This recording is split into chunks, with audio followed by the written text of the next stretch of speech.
শবে বরাত অত্যন্ত গুরুত্বপূর্ণ একটি পর্ব। কোরআনুল কারীমে যদিও কিছুটা অস্পষ্ট, অর্থাৎ সূরাতুদ দোখানের ৩ নম্বর এবং ৪ নম্বর আয়াতে আল্লাহ তাআলা বলেছেন, ইন্না আনজালনাহু ফী লাইলাতিন মুবারাকাহ। আসসালামু আলাইকুম ওয়া রাহমাতুল্লাহি ওয়া বারাকাতুহু। দেশ ও প্রবাসী যে যেখানে রয়েছেন সকলকে আন্তরিক মোবারকবাদ জানিয়ে আজকের নিয়মিত আয়োজন ইসলামী জিজ্ঞাসা আমরা শুরু করেছি। আমাদের সাথে যুক্ত হয়েছেন বাংলাদেশের প্রখ্যাত, দক্ষ, বিজ্ঞ, অভিজ্ঞতা সম্পন্ন একজন আলিম, যিনি বাংলাদেশে তাফসিরে বাংলাদেশের প্রথম স্থান অধিকার করেছেন। বাংলা রাজাহার সরসিনা দারুস সুন্নাহ জামিয়া ইসলামিয়ার সুনামধন্য মুফাসসির হিসাবে যিনি দীর্ঘ ১০ বছর দায়িত্ব পালন করেছেন, বর্তমানে যিনি বিহারীপুর হুসাইনিয়া ডিগ্রি ফাজিল মাদ্রাসার সুনামধন্য অধ্যক্ষ হিসাবে কর্মরত আছেন, আমার ওস্তাদুল আসাতিজা জনাব হযরতুল আল্লাম মুআজ্জম হুসাইন আনসারী হাফিজাহুল্লাহ। আসসালামু আলাইকুম ওয়া রাহমাতুল্লাহ। ওয়ালাইকুম আসসালাম ওয়া রাহমাতুল্লাহি ওয়া বারাকাতুহু। হুজুর কেমন আছেন? আলহামদুলিল্লাহ, ভালো আছি। হুজুর, আজকের আমাদের যে বিষয় সেটি হচ্ছে, আমরা প্রতিনিয়ত একটি বিষয়ের সম্মুখীন হচ্ছি যে যখন শবে বরাত মানুষের সামনে উপস্থিত হয়, কেউ এটাকে বেদাত বলেন, কেউ নাজায়েজ বলেন, আবার কেউ খুব সুন্দরভাবে পালন করেন। তো এই বিষয়ে যদি আপনি কিছু বলতেন। আলহামদুলিল্লাহ, ওয়াসসালাতু ওয়াসসালামু আলা রাসূলিল্লাহ ওয়া বা'দ। কাছের কিংবা দূরের, দেশে কিংবা প্রবাসে, যে যেখান থেকে আমাদের এই লাইভ অনুষ্ঠান দেখছেন, সকল শ্রোতা ভাই ও বোনদেরকে আন্তরিক প্রীতি ও শুভেচ্ছা এবং অভিনন্দন জানাচ্ছি, ইসলামিক অভিবাদন জানাচ্ছি। আসসালামু আলাইকুম ওয়া রাহমাতুল্লাহি ওয়া বারাকাতুহু। যে বিষয়টি প্রশ্নাকারে আজকে বলা হলো, এই প্রশ্নটি আমাদের দেশের বিভিন্ন অঞ্চলে মাঝে মাঝেই শোনা যায়। শবে বরাত অত্যন্ত গুরুত্বপূর্ণ একটি পর্ব। ইসলামী পর্বগুলোর ভেতরে যে বিষয়টির সাথে আমরা সকলেই পরিচিত, এবং একটি সময় ছিল যখন এ বিষয়ে কোনো প্রশ্ন আমাদের দেশে ছিল না। বর্তমানে এই প্রশ্নটি দেখা যায় প্রায় হরহামেশা করা হয়। মূলত শবে বরাত এটি কোরআন এবং হাদিসের স্বীকৃত একটি বিষয়। কোরআনুল কারীমে যদিও কিছুটা অস্পষ্ট, অর্থাৎ সূরাতুদ দোখানের ৩ নম্বর এবং ৪ নম্বর আয়াতে আল্লাহ তাআলা বলেছেন, ইন্না আনজালনাহু ফী লাইলাতিন মুবারাকাহ ইন্না কুন্না মুনজিরিন ফিহা ইউফরাকু কুল্লু আমরিন হাকিম। এখানে লাইলাতুল মুবারাকার দ্বারা সর্বসম্মতক্রমে লাইলাতুল কদরকে বোঝানো হয়েছে। এ ব্যাপারে কেউ কোনো দ্বিমত পোষণ করেন না, কিন্তু সেখানে একটি মতও কিন্তু আছে, যে মতটির মাধ্যমে লাইলাতুন নিসফি মিন শাবান, হাদিস শরীফের ভাষ্যানুযায়ী শবে বরাতকে বলা হয় লাইলাতুন নিসফি মিন শাবান, এবং হাদিস শরীফের ভাষ্যে লাইলাতুন নিসফি মিন শাবান, এ ব্যাপারে কেউ কোনো দ্বিমত পোষণ করে না। তো এই সূরাতুদ দোখানের লাইলাতুল মুবারাকা নিয়ে কেউ কেউ বলতে চান যে এটি তো লাইলাতুল কদর। হ্যাঁ, মানছি এটা লাইলাতুল কদর, জুমহুরদের মত। তবে হযরত ইকরামা রহমতুল্লাহ আলাইহি, যিনি হযরত ইবনে আব্বাস রাদিয়াল্লাহু তাআলা আনহুমার সূত্রে বর্ণনা করেছেন, এবং যেটি বিশ্ববিখ্যাত তাফসির কুতুবের ভিতরে এসেছে, যে লাইলাতুল মুবারাকার তার উদ্দেশ্য হলো শবে বরাতের রাত, অর্থাৎ শাবান মাসের 14 তারিখ দিবাগত রজনী। তাহলে একটি কন্ট্রাডিকশন চলে আসে যে লাইলাতুল কদরের কথা তো সূরাতুল কদরেও বলা হয়েছে সুস্পষ্টভাবে, তো এখানে কি করে শবে বরাতের কথা আসতে পারে? সেক্ষেত্রে সমাধানমূলকভাবে তিনি বলেছেন যে শবে বরাতের রাতে আল্লাহ রাব্বুল আলামিন আগামী 1 বছরের যাবতীয় সিদ্ধান্তগুলোকে তিনি চূড়ান্ত করেন, এবং লাইলাতুল কদর তথা কদরের রাতে আল্লাহ রাব্বুল আলামিন দায়িত্বশীলদেরকে অর্পণ করে দেন, দায়িত্ব বন্টন করে দেন। এবং এই রাতের যে বিষয়টি কিভাবে তারা অস্বীকার করে জানি না, অসংখ্য হাদিসের ভেতরে রাসূল পাক সাল্লাল্লাহু আলাইহি ওয়াসাল্লাম এই রাতের ফজিলত বর্ণনা করেছেন। উম্মুল মুমিনিন হযরত আয়েশা রাদিয়াল্লাহু তাআলা আনহা, তিনি এক রাতে আল্লাহর রাসূলকে খুঁজে পেলেন না, জান্নাতুল বাকির ভিতরে তিনি খুঁজে পেয়েছেন, এবং তিনি মনে করেছেন যে আমার কোনো আচরণের কারণে তিনি কষ্ট পেয়েছেন কিনা। পরবর্তীতে তিনি যখন দেখলেন রাসূল পাক সাল্লাল্লাহু আলাইহি ওয়াসাল্লাম তিনি দীর্ঘ সেজদায় রত আছেন, তিনি হুজুরের পায়ে চিমটি কাটলেন এবং কেটে দেখলেন।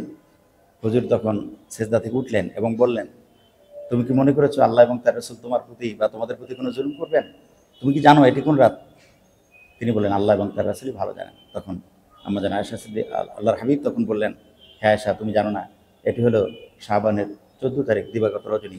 এ রাতে আল্লাহ রাব্বুল আলামিন এই বিশ্বের তৎকালীন সবথেকে বেশি মেষ লালন পালন করত বনু কালব গোত্র আরবের, যে বনু কালব গোত্রের যতগুলো মেষ আছে এবং তাদের শরীরে যত পশম আছে, সেই পশম তুল্য আল্লাহ রাব্বুল আলামিন অত সংখ্যক উম্মতদেরকে আল্লাহ তাআলা এরাতে মাফ করে দিবেন। এবং এরাতে আল্লাহ রাব্বুল আলামিন প্রথম আসমানে নেমে আসেন।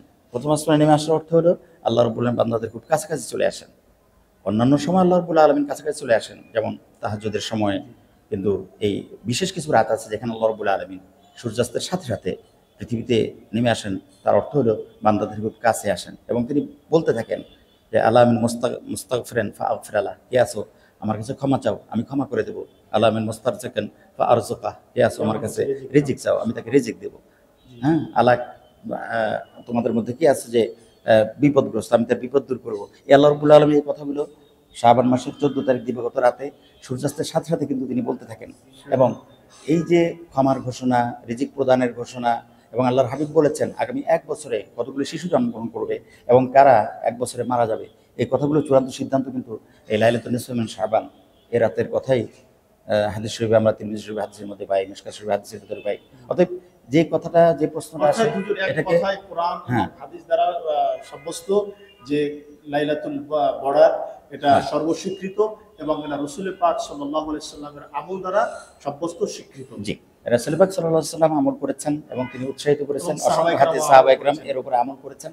হুজুর, আরেকটা প্রশ্ন যেটা হচ্ছে যে আমাদের সমাজের সবথেকে বড় একটি এই বরাত নিয়ে যে সমস্যার আমরা সম্মুখীন হই, যে রুটি হালুয়া, এটাকে কেউ বলতেছে খাওয়া যাবে না এবং আবার হারাম জায়েজ না জায়েজ, আসলে এই ব্যাপারে কি বলবেন? ধন্যবাদ এই প্রশ্নটা এখানে তোলার জন্য। যেহেতু আমাদের সমাজে এমন একটা কথা আছে যে হালুয়া রুটির জন্য, আমাদের সমাজে কিন্তু অনেক মসজিদই দেখা যায় যে বছরে অন্য সময় তেমন খাবার দাবার আয়োজন না হলেও এই শবে বরাতের রাতে কেউ কেউ খানা দেন, বা হালুয়া রুটি হোক বা অন্য কোনো তাবাররুক হোক। এই ব্যাপারে ওনারা দুটো চিন্তা এই কাজটা করতে পারেন। তারা যদি মনে করেন যে শবে বরাতের রাতে এমনটা দেয়া সুন্নাত, হ্যাঁ, তাহলে এটা ঠিক হবে না, কারণ এটা আল্লাহ রসুল বলেন নাই যে এ রাতে হালুয়া রুটি বা অন্য কোনো তাবাররুক দিতে হবে। তবে তারা যদি এই চিন্তা করেন যে সহিহ হাদিস শরীফের ভিতরে প্রমাণিত রাসূল পাক সাল্লাল্লাহু আলাইহি ওয়াসাল্লাম ইরশাদ করেছেন, লা তুসাহিব ইল্লা মুমিনা ওয়া লা ইয়াকুল তাআমাক ইল্লা তাকি। রাসূল পাক সাল্লাল্লাহু আলাইহি ওয়াসাল্লাম যেমন মানুষদেরকে খাবার খেতে বলেছেন, তেমন তিনি নিষেধ করেছেন। কি নিষেধ করেছেন? যে তোমার খানা যেন কোনো মুত্তাকি ছাড়া, আল্লাহকে যারা ভয় করে, আল্লাহওয়ালা ব্যক্তি ছাড়া কেউ যেন না খায়। তো যারা মনে করেন যে এই শবে বরাতের রাতে তারা নামাজ পড়ছেন, তাহাজ্জুদ আদায় করছেন, জিকির আজকার করছেন, তাসবিহ তাহলিল তাহমিদ তাকবীর এগুলো আদায় করছেন, তো এই লোকগুলো তো সমাজের ভালো মানুষ। তো এই সমাজের ভালো মানুষরা, যেহেতু হাদিস শরীফে আল্লাহ রসুল ইন্সপায়ার করেছেন, তিনি আমাদেরকে উৎসাহিত করেছেন তোমার খাবারটা যেন একটু ভালো মানুষ খায়। তো তারা যদি চিন্তা করে যে এই হাদিসের আলোকে তো কিছু ভালো মানুষ আমার খাবারগুলো খেলো, এই চিন্তায় যদি কেউ দেয়, তাহলে এটা বেদাতের তো প্রশ্নই নেই। বরং সেক্ষেত্রে যদি তার নিয়ত সুন্নত, তার নিয়ত যদি সহি হয়, অসংখ্য সওয়াবের মালিক হবে। যেহেতু হাদিস শরীফে আল্লাহ রসুল তো ভালো মানুষদেরকে খাওয়ানোর জন্য বলেছেন, উনি যদি এই নিয়তটা করেন, তবে এটা ঠিক হবে না যে লাইলাতুল বরাতের রাতে বা শবে বরাতের রাতে খাবার দিতে হবে, হ্যাঁ, দেওয়াটা সুন্নত বা রাসূল সাল্লাল্লাহু আলাইহি করতে বলেছেন, বা না করলে আমাদের গুনাহ হবে, এই নিয়তে যদি কেউ করে তাহলে এটা অবশ্যই বিদআত হবে।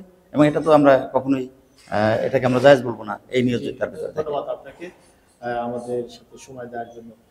জি দর্শক শ্রোতা, আমরা এতক্ষণ অত্যন্ত গুরুত্বপূর্ণ আলোচনা শুনলাম। আমাদের শ্রদ্ধা ভাজন উস্তাদুল আসাতিজা তিনি বলছিলেন যে এই যে হালুয়া রুটি দেওয়া হয় এটা কিন্তু নাজায়েজ নয়, বরং যারা এই বরাতের রজনীতে আল্লাহ রাব্বুল আলামিনের দরবারে সিজদায় অবনত থাকেন, জিকির আজকার করেন, তাসবিহ তাহলিল বর্ণনা করেন, এই সমস্ত ভালো মানুষগুলো কিন্তু এই খাবার গ্রহণ করেন। এবং পাশাপাশি এই হালুয়া রুটি আপনার পিপিলেকা খেয়ে থাকে, তারপরে আপনার পানিতে ফেললে মাছ খেয়ে থাকে, এর থেকে আপনার এবং আপনার পরিবারের নাজাতের উসিলা হয়ে যেতে পারে।